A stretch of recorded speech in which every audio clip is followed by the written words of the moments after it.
The anime There's No Freaking Way I'll Be Your Lover, or No Way No Way for short, is a refreshing addition to the yuri genre that manages to be both a chaotic romantic comedy and a genuine exploration of social anxiety.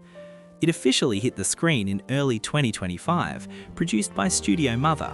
While they are a relatively newer studio in the scene, they brought a vibrant, polished aesthetic to the show that perfectly captures the high-energy, often overwhelming internal world of the main character, Renako Amaori.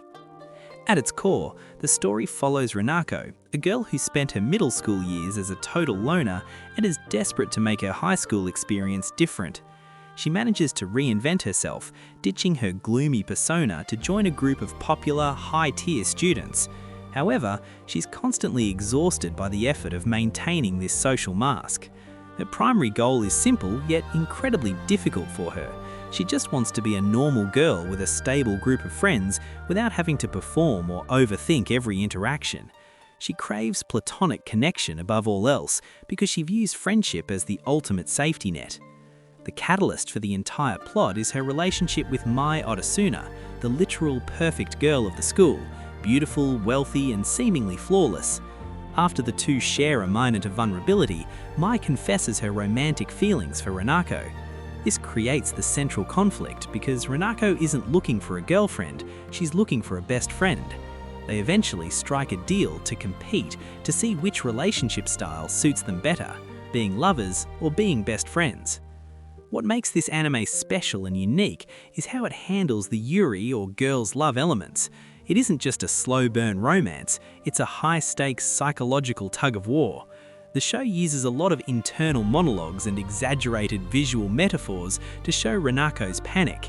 Unlike many stories where the protagonist is naturally charming, Renako is a disaster.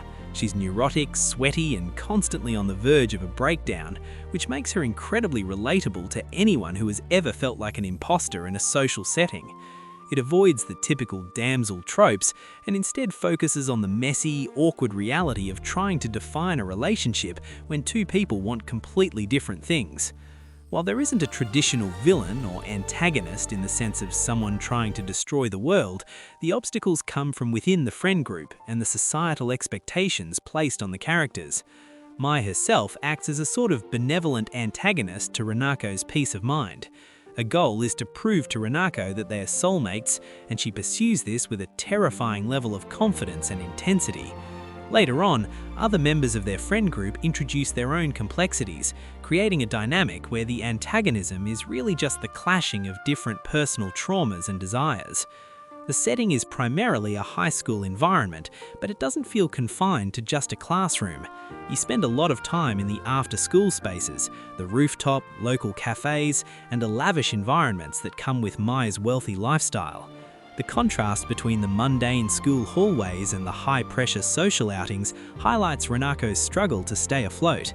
The school serves as a stage where everyone is performing, which reinforces the theme of true selves versus public personas. In terms of personality, Renako is the ultimate unreliable narrator of her own life.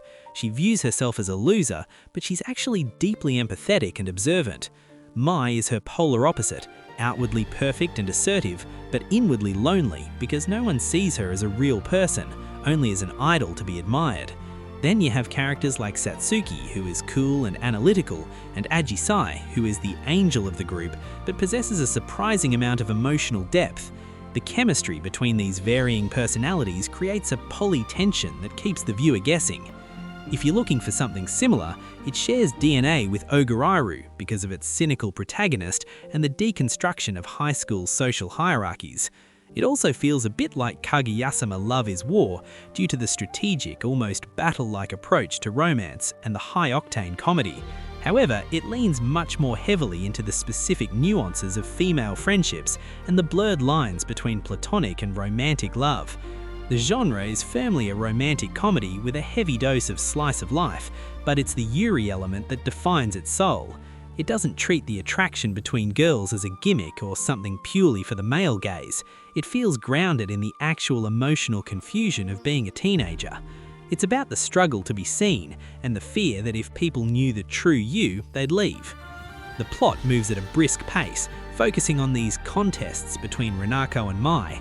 They take turns setting up scenarios, a date, a hangout, a shared secret, to see if the vibe feels more like besties or girlfriends.